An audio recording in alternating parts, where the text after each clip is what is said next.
ranked number 11 amongst all safeties in the land. So, like I said, I didn't know all this talent was buried on the defense, but apparently, people are taking notice, and it's a pretty formidable unit out there.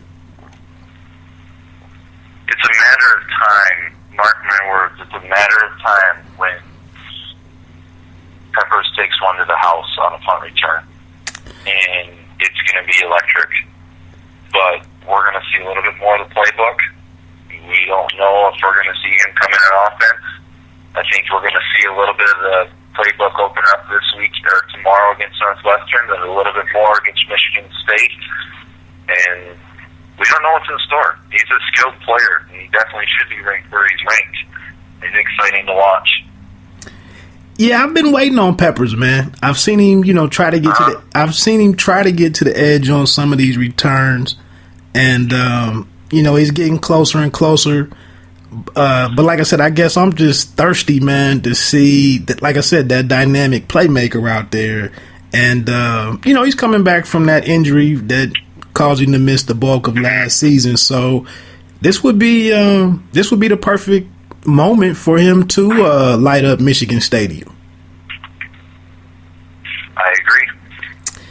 Hey, so look, I'll take a quick break, man, and then we'll go into this. We'll break down this Michigan Northwestern game. Quick break.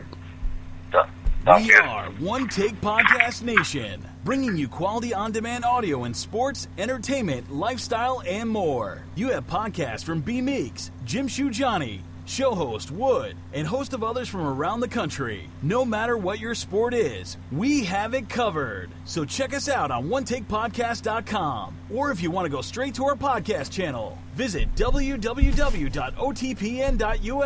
That's otpn.us. Sponsors and podcasters are always welcomed. All right, we're back at it. The Pay Me No Mind show. I'm on with Ryan Haggs from Michigan, U of M fan follower. That's on Twitter. Other links will be coming up later on tonight. Like I said, I know we gotta get this up. We did miss our window, but like I said, I'm glad that you took your time, man. But tomorrow, we're having the most meaningful game in Ann Arbor that we've had in quite a few years. It's a bit unexpected. I did an Ohio State preview show at the beginning of the season with a partner of mine, and we really didn't know whether there would be any top 25 teams in the conference other than Michigan State. I assumed Wisconsin would be up there, but mainly we didn't know. But here we are now. Tomorrow, 3:30, at Michigan Stadium. You can find the game on the Big Ten Network. Pat Fitzgerald and the boys, Northwestern Wildcats, they come in, ranked number 13, 5th ranked defense in the land. And, it's going to be I'm expecting it to be a pretty physical game, man. What's your thoughts on it? Well, Northwestern has two notable wins. One over Stanford, 16-6, and their dominating victory over Minnesota last week, winning 27-0. The defense, it's a shootout. Both very good defense on both sides. I think this comes down to the quarterback position. I'd have to say Rudock, with us being home, has the upper hand, and Michigan wins in Ann Arbor tomorrow. What's your score? What do you see the score coming out as?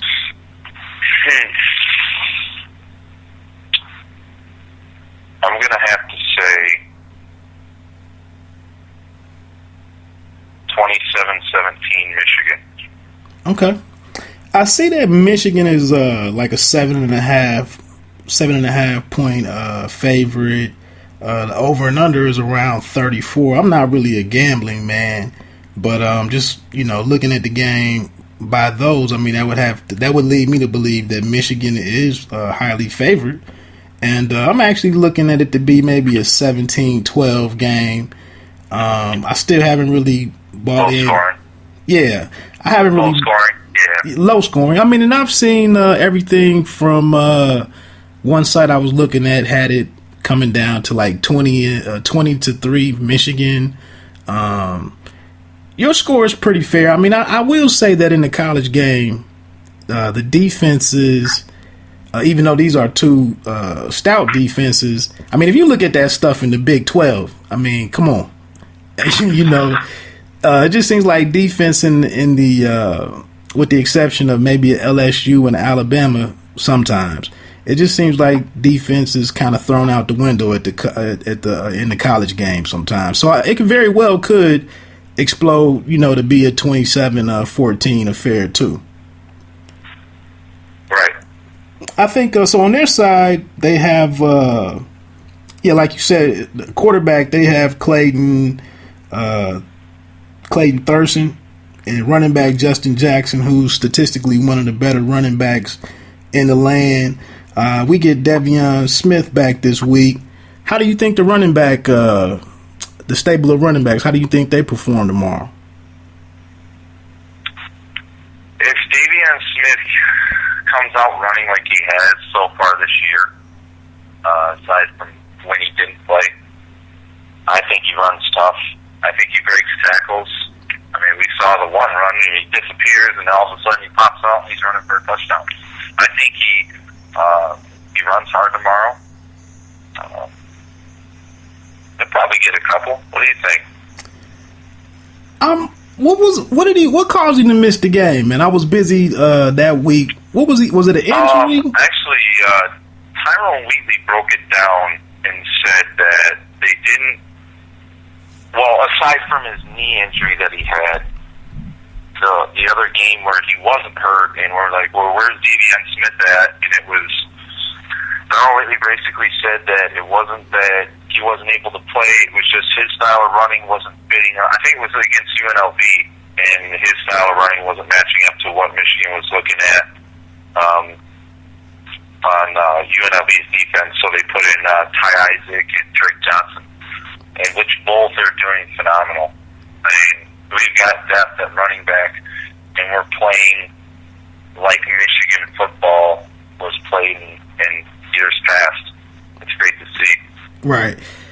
I'm not. I like Isaac and Drake Johnson. Like I said, all of the guys run pretty hard. Right now, you just get to a point where you need that guy that either has the extra gear, or you need a shiftier guy that can make somebody miss, to get into deep into the secondary. And right now, I just don't really think we have those types of creative I mean, if the first game, man, it was kind of brutal watching them, because I felt like they just constantly ran the play as it was called and ran up into the back of the offensive line and never looked outside to bounce it outside. And I just was so frustrated that first week.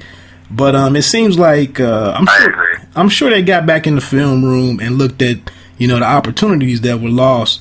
But like I said, I think the guys run hard. I don't think it's a matter of. Go ahead. The synopsis from the first game, it was like, okay, do we even have an offensive line? Right. Can we run the ball? Right. Can we open up holes? Our defense is decent. And then 5 weeks later, Utah's ranked number 5. It makes us look golden. Our defense is ranked very high, or top 5, correct? Number 3. And everything's aligning. It's just, I know what you're saying, though, about the second-year running back. You bust through the line like Mike Hart. He turns on the second gear, and he's gone.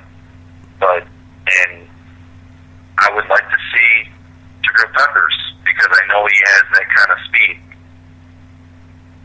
at running back. Right. Like I said, it just gets down to a certain point. You need guys on the outside who can take the cover off of defenses and stretch the field, to either get the deep plays or to open up the underneath stuff for the other players, or you need a running back that, just at a certain level, it's hard for college kids to put together 12, 13, 14 play drives and score. So, you know, when you do have those dynamic players out there, it just makes the game, it just makes the game easier.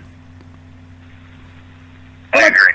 But like I said, like you said repeatedly, tonight, it's a process. These guys, they're not underperforming, they're not underwhelming.